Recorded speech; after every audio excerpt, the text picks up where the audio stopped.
Greetings, geologist, and you're thinking, really? We're going to talk about environmental sustainability for MCC. How does that relate to geology?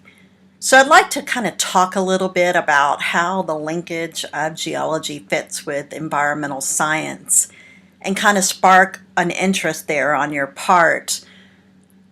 So much of what we have in geology is regulated by the environment for air quality, waste, when we mine for metals and take things out of the ground like coal. A lot of what we rely on for energy, such as fossil fuels, is all generated in the geologic department. Climate is directly associated with our ocean currents and the albedo or color of the surface of the earth. So regardless of the fact that you're in a geology class right now, I think it's important that you learn about a little bit on what MCC has done to try to protect the environment. So how did sustainability come to be alive at MCC?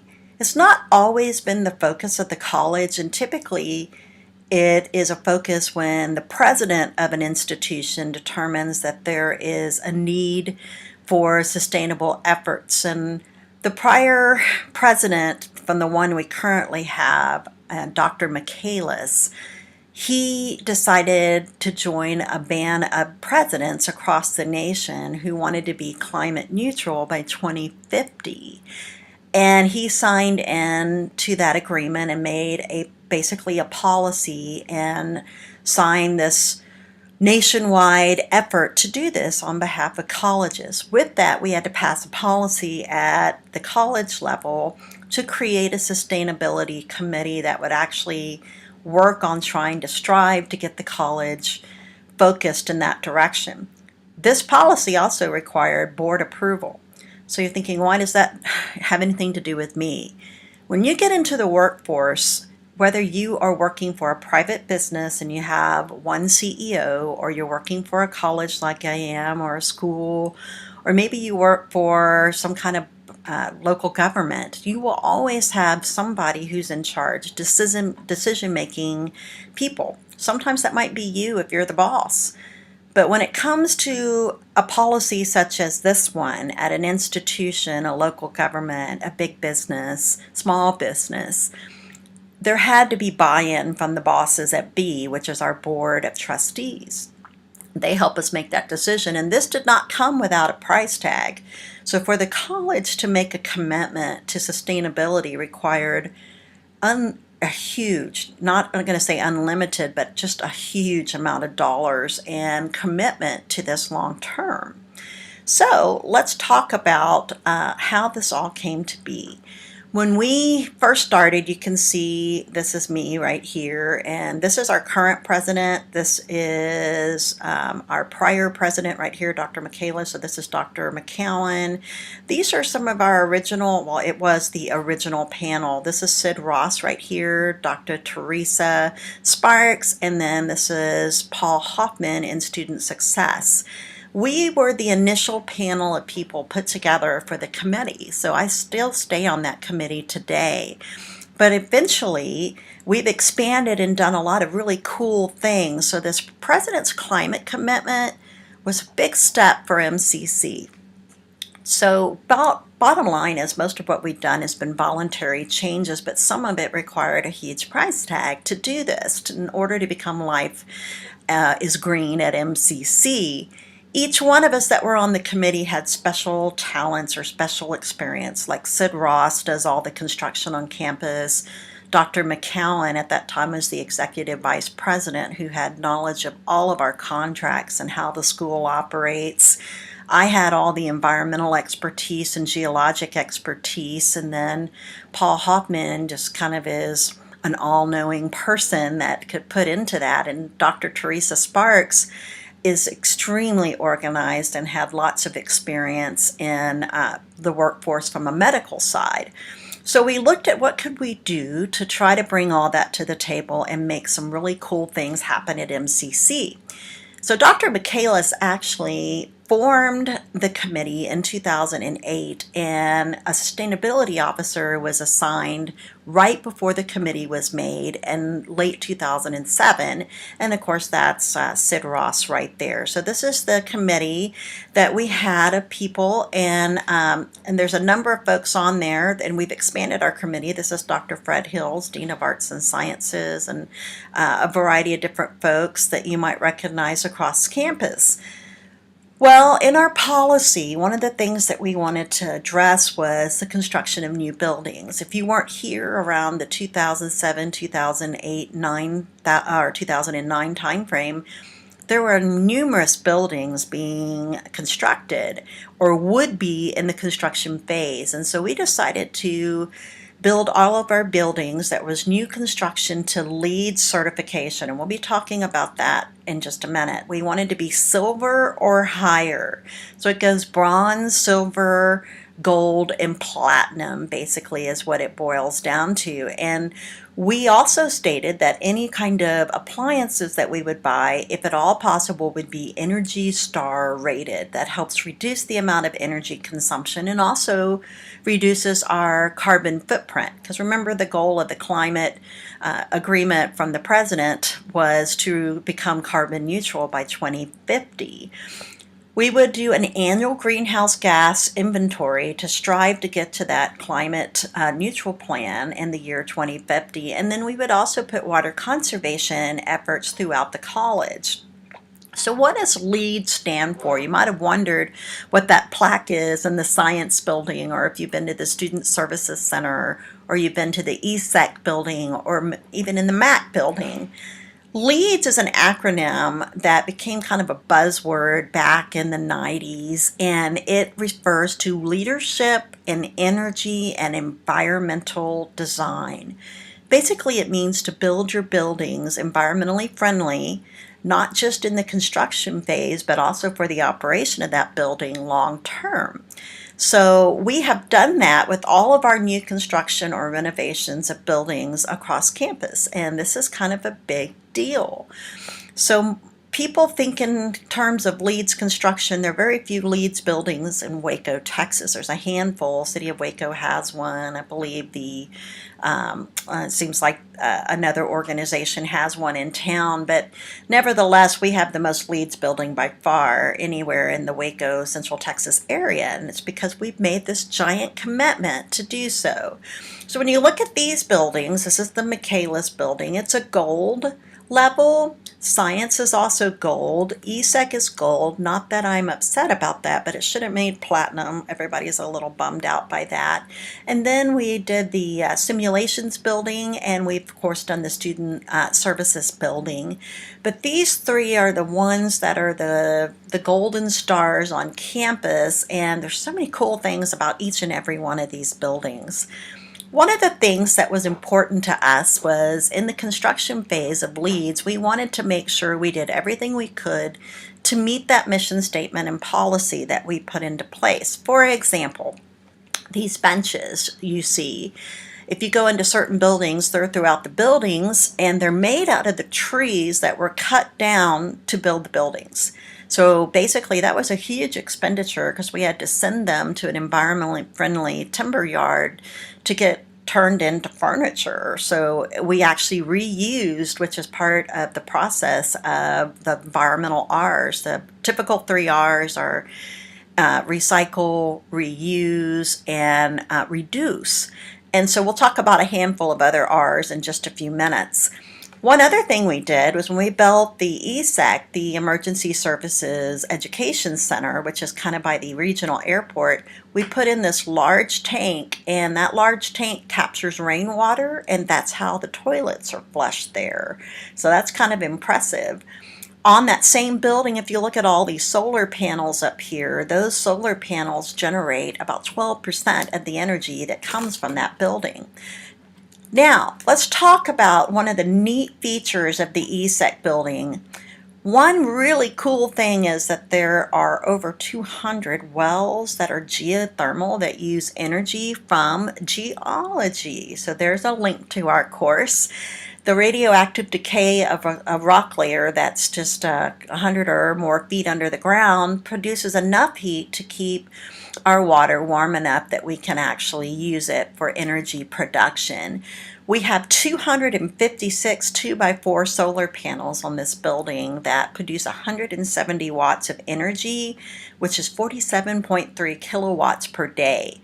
So we can actually give back to the grid and get some money back in return or credit for the college if we generate excess energy from our panels. So this produces about 12.5% of the overall energy usage of that building. Very impressive. Something else to consider is the Student Services Center. That's where you might have gone if you were going to the testing center or getting advised, or maybe you were trying to get some time with the success coach. There's so many wonderful programs over there for students, and free tutoring, by the way, if you didn't know that. But the building itself is pretty cool. If you didn't know this, Geology used to be in this floor right here, second floor. This used to be us a long time ago before the science building got built, and that's where my classroom was. And now it's turned into the advising wing of the college. On top of the Student Services Center, when we renovated it, we put 201 2x4 solar panels that make 215 watts of energy and produce 43.2153 kilowatts per day. That's a lot. That makes up 14% of the overall usage of energy at this building. So when we revamped the buildings, a number of things happened in all buildings. We'll kind of talk about what those are shortly. The science building where I live is a number of remarkable things that have happened by here. So we have a couple of things. There's solar panels on the top. There are 30 of those, and it produces 51 kilowatts a day. So they're just like the other solar panels. And you might be wondering, do the solar panels break when we have hailstorms? We've not had to replace them. So they're really durable, and they've been a really fantastic fit for generating energy and conserving energy.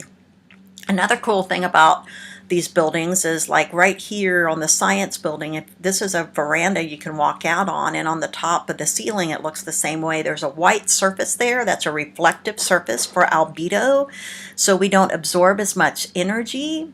We reflect it, and that also helps with not just energy cooling and heating. It also helps with bird migration, because birds sense changes in air heat, and that helps them with migration, knowing when to leave and when to start flying back home.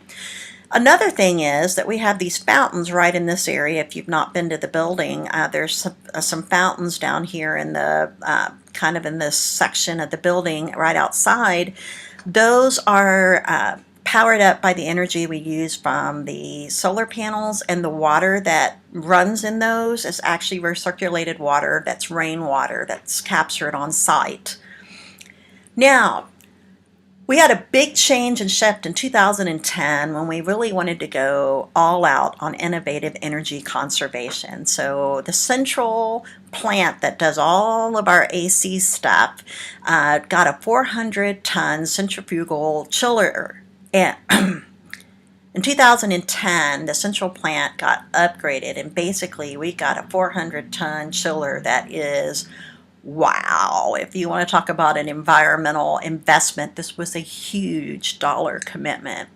And it would also not only help us with energy conservation, it would help us strive towards that process of being carbon neutral in 2050. So we had the ability to save energy by not always having to run the chiller at max speed. In the past, we used to have to do that. We also installed a 200-ton heat pump chiller that replaced our 30,000 natural gas-fired boiler. If you didn't know, boilers usually require an air permit by TCEQ, Texas Commission on Environmental Quality, where I used to work.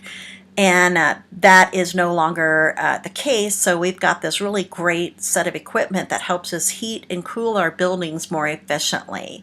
So we can take this new heat pump and capture once wasted heat and recycle it to our campus buildings. That's a huge cost savings and an environmental savings.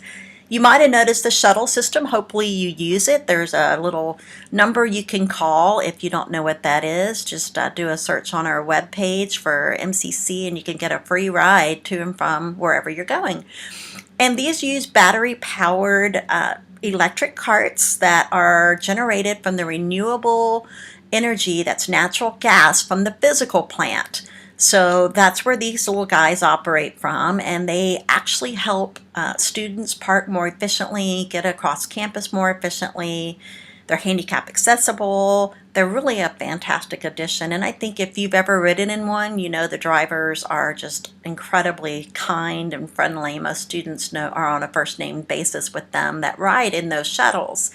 By the way, all of our police cars at MCC are hybrids. That means they can run on natural gas, like propane, and they can use regular gas.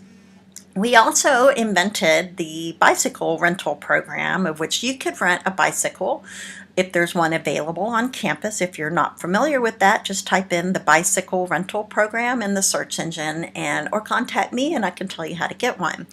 Not everybody can afford to move their car once they get here or even have a car at all. So we have students who commute back and forth to MCC on their bicycles.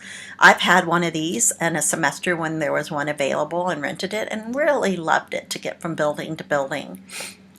We also have a parking process for sustainability. Now, I'm not raw about this or anything, but I'm just saying if you're on campus and you've seen this happen, you probably know how I feel. First of all, let's talk about HOV. That stands for High Occupancy Vehicle. That's really supposed to mean there's 3 or more people in the car. Seriously. Like 2 is stretching it, but 3 is what it's supposed to be, 3 or more. That's what the rideshare programs in big cities is all about. It's to reduce the amount of vehicles being out there. So if you're parking in an HOV spot and you simply because you have 4 seats in your car, did you bring 3 bodies with you to campus that day? That's my rule of thumb. The second thing is we have alternative fuel vehicles. AFV. So those are for vehicles that can be electric. They're hybrid cars. So if you have one of those, you can park in those, and those are nicer, premier parking spots, just like the HOV.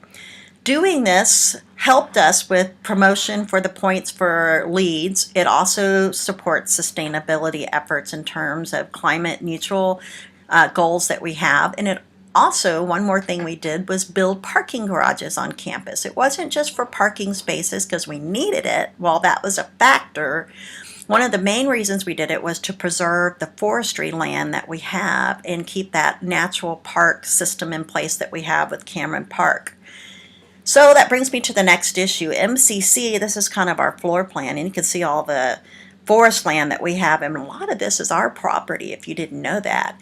So this forested area guarantees that we are one of the most beautiful campuses in the country, and also if you didn't know, Cameron Park is like one of the largest parks in the nation, and now next to Central Park in New York.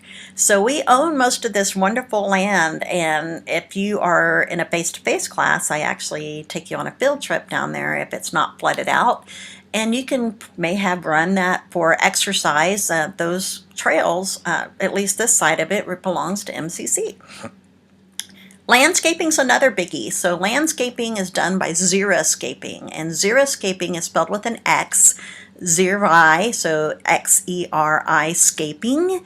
Xeriscaping is using natural vegetation that requires virtually little or no watering once it's installed.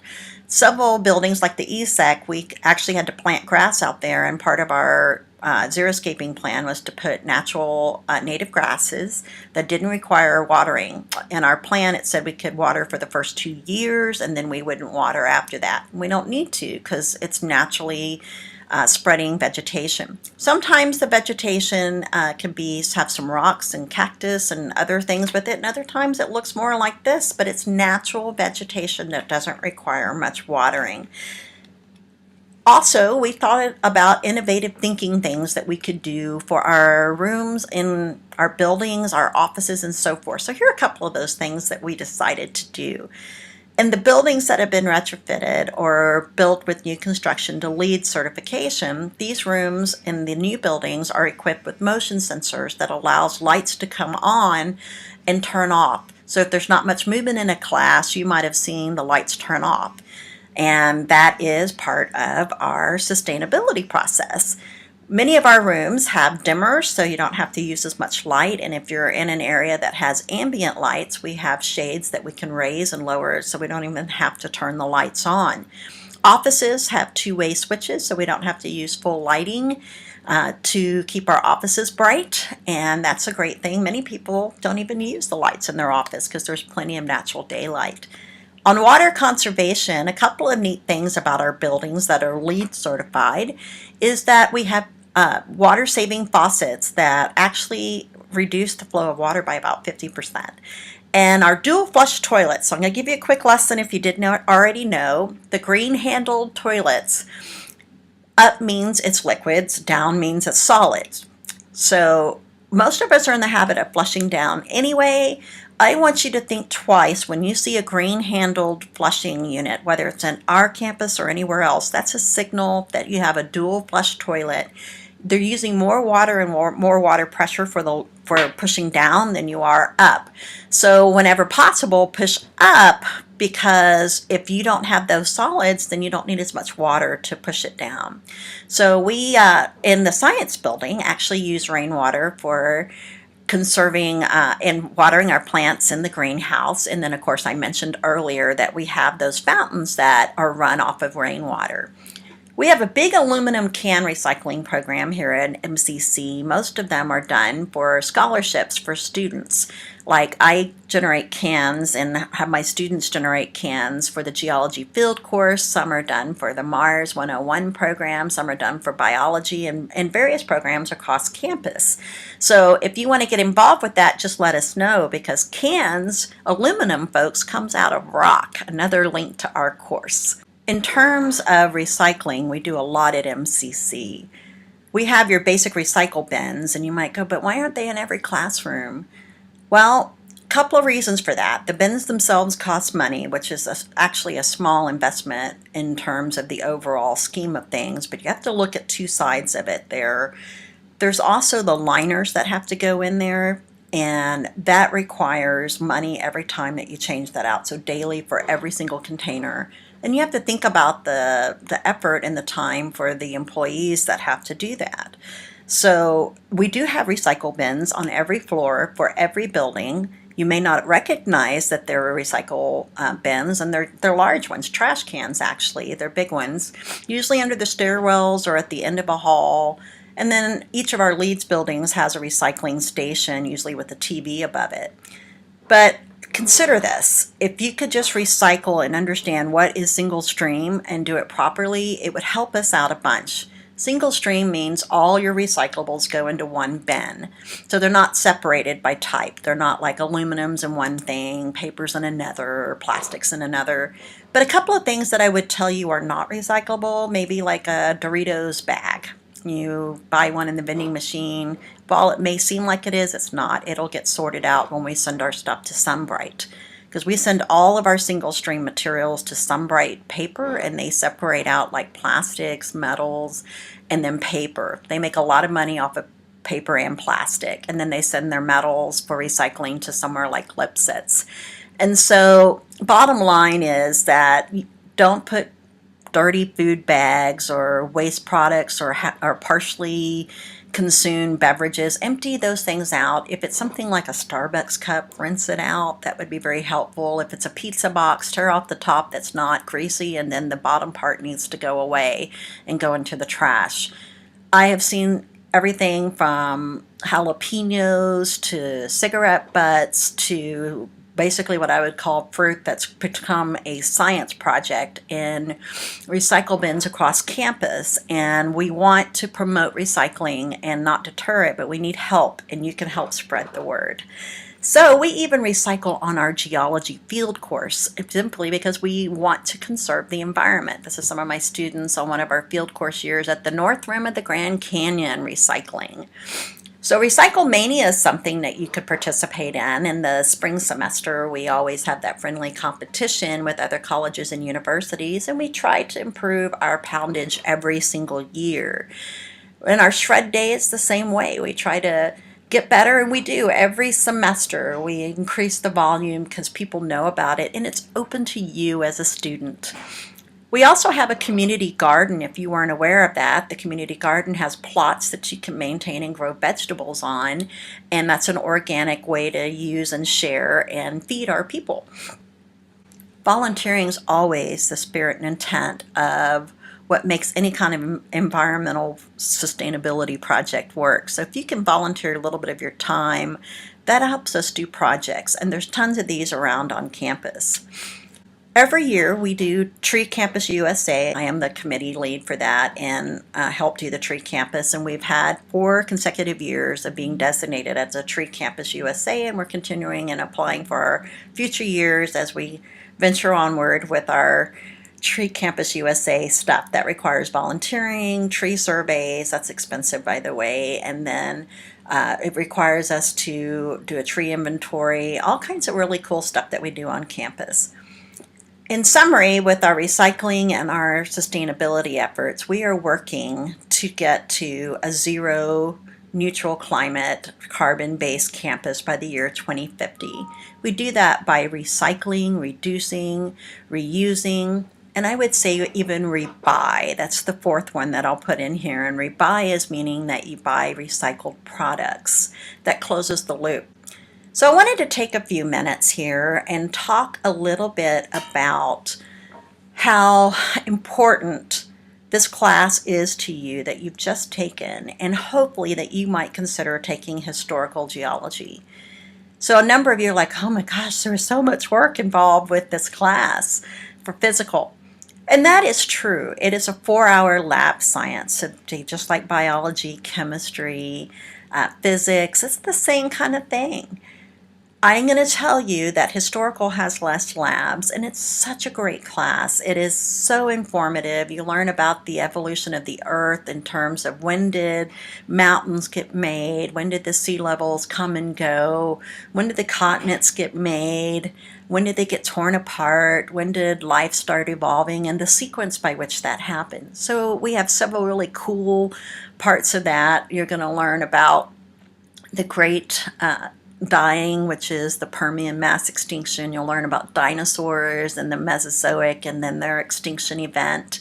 You're going to learn about the last ice age and all the cool mammals that lived at that time. You're going to learn about the evolution of hominids and what our ancestors were like and how we got there today. The labs are really great, and they are about half as many as you had in physical. So I hope you would consider signing up. It's a super course. It's structured exactly like this course. I've gotten feedback from a number of you who said you liked the organization, the feedback you got from me, and how consistent the class was. Well, historical's even more so that way.